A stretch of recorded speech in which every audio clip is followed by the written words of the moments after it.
ప్రభునందు ప్రియులైన మీకందరికీ యేసుక్రీస్తు ప్రభువారి నామంలో శుభవందనాలు తెలియజేస్తూ ఉన్నాం. ఎడారిలో సెలయేర్లు అనే దిన ధ్యానము కొరకై స్వాగతం. మార్చి 2. ఉదయమునకు సీనాయి కొండ ఎక్కి అక్కడ శిఖరము మీద నా సన్నిధిన నిలిచి ఉండవలెను. ఏ నరుడును నీతో ఈ కొండకు రాకూడదు. నిర్గమకాండం 34వ అధ్యాయం 2-3 వచనాలు. కొండ మీద కనిపెట్టడం చాలా అవసరం. దేవుణ్ణి ఎదుర్కోకుండా క్రొత్త రోజును ఎదుర్కోకూడదు. ఆయన ముఖాన్ని చూడనిదే ఇతరుల ముఖాలు చూడకూడదు. నీ బలాన్ని నమ్ముకొని రోజును ప్రారంభిస్తే నీకు విజయం రాదు. నీ హృదయంలో దేవుణ్ణి గురించిన కొన్ని ఆలోచనలతో ధ్యానంతో అనుదిన జీవితంలోకి ప్రవేశించు. నీ జీవితపు నాయకుడు మహిమాన్వితుడైన అతిథి యేసుక్రీస్తును కలుసుకోకుండా మరెవరిని, ఆఖరికి నీ ఇంట్లో వాళ్ళను కూడా కలుసుకోవద్దు. ఒంటరిగా ఆయన్ని కలుసుకో, క్రమంగా కలుసుకో. ఆయన మాటలున్న గ్రంథంలో ఆయనతో మాట్లాడు. ఆయన వ్యక్తిత్వపు మహిమ నీ దైనందిన జీవితంలోని ప్రతి పనిని జరిగించేలా ఆ పనులన్నింటినీ ఆయన అనుమతితో ప్రారంభించు.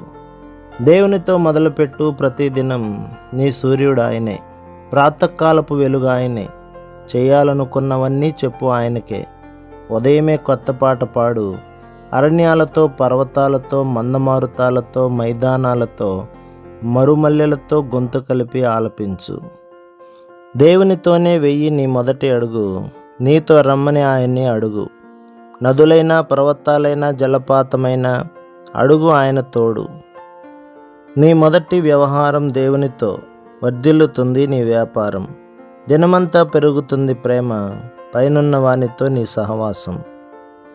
మొదటి పాట దేవునికి పాడు, నీ సాటి మనిషికి కాదు. మహిమగల సృష్టికర్తకే, ఆయన చేసిన సృష్టికి కాదు. దేవుని కోసం గొప్ప పనులు చేసిన వాళ్ళంతా ప్రతిరోజు తెల్లవారుజామునే లేచి మోకరించిన వాళ్లే. మాథ్యూ హెన్రీ ఉదయం 4 గంటలకు లేచి ధ్యానం మొదలు పెట్టేవాడు. 8 దాకా ఉండేవాడు. ఉదయ ఫలహారం చేశాక కుటుంబ ప్రార్థన, మళ్ళీ మధ్యాహ్నం దాకా తన గదిలోనే చదువుకొని భోజనం చేసేవాడు. మళ్ళీ 4 దాకా రాసుకుంటూ గడిపి ఆ పైన స్నేహితులను దర్శించడానికి వెళ్ళేవాడు. డాడ్రిడ్జ్ గారు ఉదయం 5 గంటలకు లేవడానికి 7 గంటలకి లేవడానికి తేడాలు చెప్తుండేవారు. అంటే అలా రోజుకి 2 గంటల సమయం వృధా అయినట్టే లెక్క. డాక్టర్ ఆడమ్ క్లార్క్ గారి కామెంటరీని ఆయన పూర్తిగా తెల్లవారే సమయంలోనే రాశాడట. బార్నెస్ గారి కామెంటరీ కూడా ఆయన ఉదయం గంటల్లో పడిన కష్టం ఫలితమే. సుమియోను అనే కళాకారుడి కళాఖండాలన్నీ తెల్లవారుజాములో వేసినవే. కాబట్టి మనం కూడా ఉదయ సమయాన్ని దేవుని కోసం గడపటం మంచిది కదా. ప్రభు మిమ్మును, మీ కుటుంబములను, మీ సంఘములను దీవించి ఆశీర్వదించునుగాక. ఆమేన్.